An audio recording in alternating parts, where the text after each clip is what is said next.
Voltando aqui, eu vou entrar novamente na minha aplicação,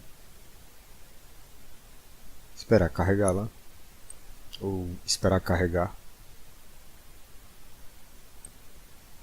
Tendo sido carregada, dá para ver aqui a pasta tabela, né, que a gente criou há pouco, a última coisa que a gente fez. No caso, eu vou vir agora em editor de carga de dados, que foi a nossa primeira aula, da gente trabalhando na nossa primeira aula. E por que é que eu estou vindo aqui? Porque eu vou criar mais 3 atributos por meio de código. E eu faço isso aqui, ó. Eu vou criar no pedidos. Então aqui na tabela de pedidos, na carga da tabela de pedidos, eu vou dar um espaço aqui. E aqui eu vou colocar a seguinte função. Month. A função month significa mês em inglês. Aí ele sugere, né, month, e abre e fecha parênteses. Porque aqui nesse meio eu vou colocar justamente um atributo que já existe. Quando eu escrevi data, ele já sugeriu, data do pedido. Eu dou um Enter. E o que acontece? Isso significa que eu vou buscar o mês, é um novo atributo, cujo valor vai ser o mês da data do pedido. Eu suponho, e é verdade, que data do pedido seja uma data com dia, mês e ano. Eu não quero o dia nem o ano, eu só quero o mês, certo?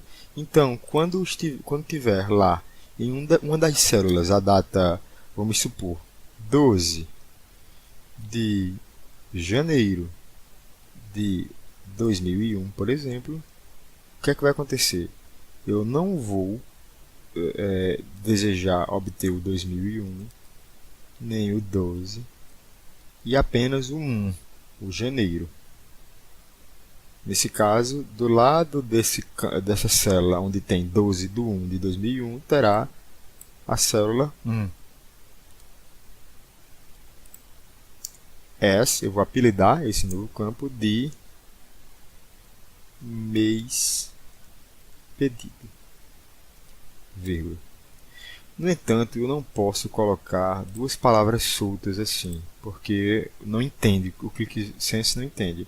Então eu coloco um underline, demonstrando que é a mesma coisa, ou ainda eu posso colocar colchetes.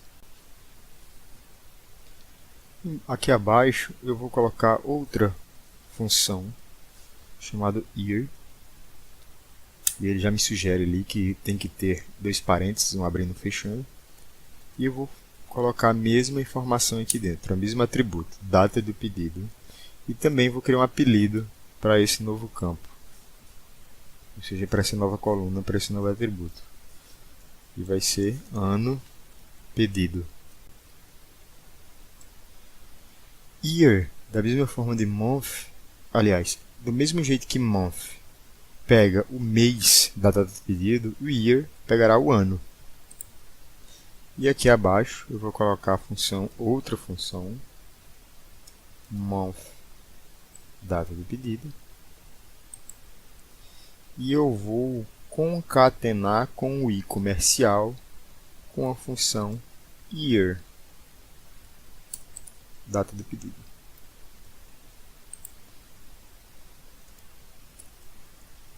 Perdão. As mês barra ano pedido. Vou botar entre colchetes para que ele entenda que tudo isso é uma coisa só. E vírgula. O que acontece? Aqui nessa terceira função, ele vai buscar não apenas o mês, como aqui em cima, não apenas o ano, como aqui em cima, mas o mês e o ano da data do pedido. E o nome desse campo será mês barra ano pedido. E eu vou carregar esses novos dados. Vamos esperar um pouquinho. Os dados foram carregados, nenhum erro, nenhuma chave sintética. Vou fechar e vou no menu navegação para ir para a visão geral do aplicativo. Foi aberta a visão geral. Aqui eu vou criar uma nova pasta que eu vou chamar de gráficos. Gráficos 1. Minha primeira pasta de gráficos. Essa daqui foi de tabela. Essa aqui serão de gráficos. Eu cliquei na nova pasta e vou proceder com a edição. Vou aqui selecionar gráficos e vou clicar em gráficos de linhas, arrastar e soltar aqui. A dimensão que eu vou usar é justamente essa que eu acabei de criar, ou uma delas, que é mês/ano pedido. E a medida será ID underline pedido e eu vou contar os pedidos. Eu vou concluir. E dessa forma eu tenho esse gráfico esquisito aí, né? Tá bem esquisito por quê? Porque começa em abril de 97, depois em abril de 98, agosto de 96, agosto de 97, dezembro. Quer dizer, o que é que está acontecendo? Ele está ordenando aqui, aparentemente, por ordem alfabética, né? Então a análise não fica tão legal assim, né? A análise, quando envolve um período, tem que ser com período, né? A classificação, a ordenação deve ser pelo período. Eu vou inclusive esticar um pouco esse gráfico assim, para que ele fique maior, que a visualização fique melhor. E eu vou vir aqui em classificação e onde tem mês, ano, pedido, eu vou tirar a classificação automática, que é essa que ele está usando, ou seja, ordenando alfabeticamente. Tá vendo? Está marcado classificar alfabeticamente. Vou desmarcar isso. E eu já vejo que sim, ele já está ordenando do jeito correto. Ó. Julho, agosto, setembro, outubro, novembro, dezembro de 96, e depois janeiro, fevereiro de 97, até dezembro. Depois o ano de 98, a partir de janeiro. Então, para mim, já está suficiente. Quer dizer que está aqui classificado numericamente e ordem crescente está ótimo para mim. Eu vou vir aqui em dados agora. Vou vir nessa count de pedidos.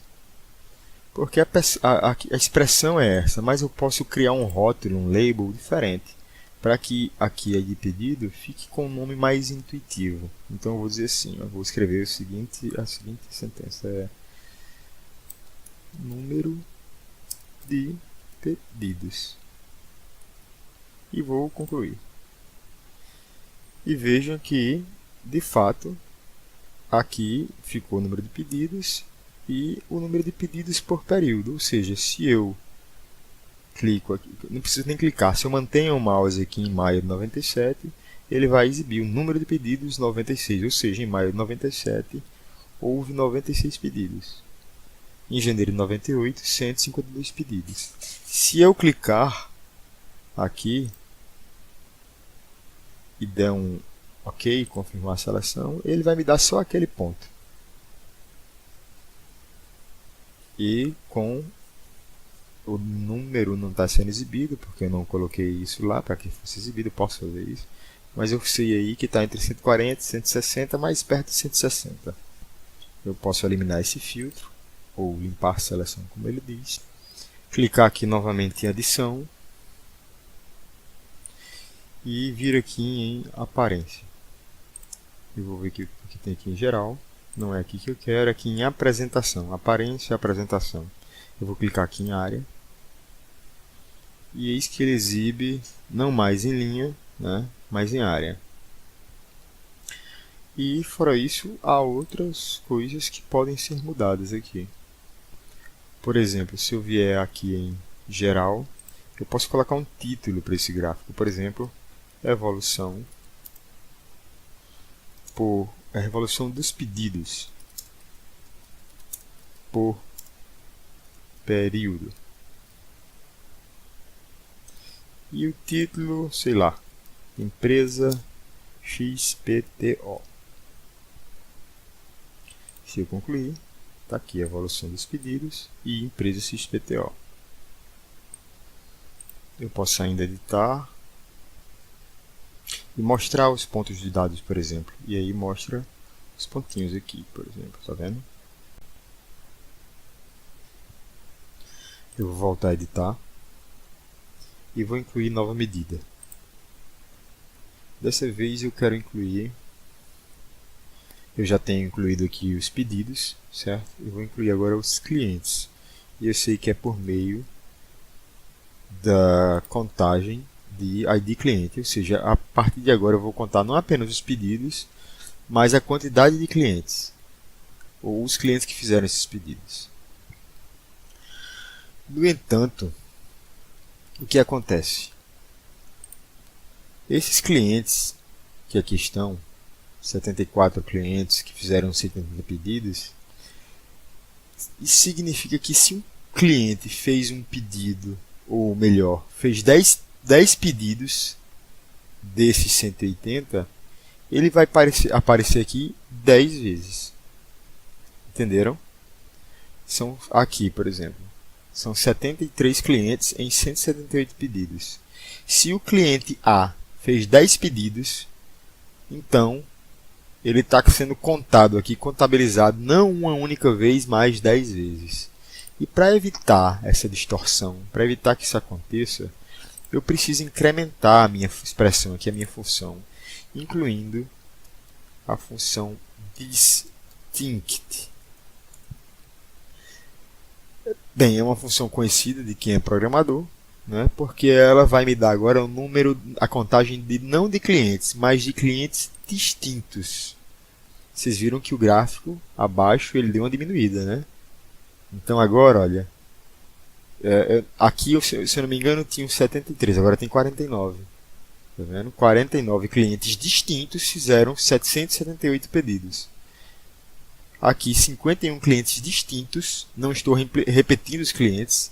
Caso ele tenha feito 10 pedidos, eu só conto o cliente uma única vez. Então, eu sei que 51 clientes distintos fizeram 180 clientes.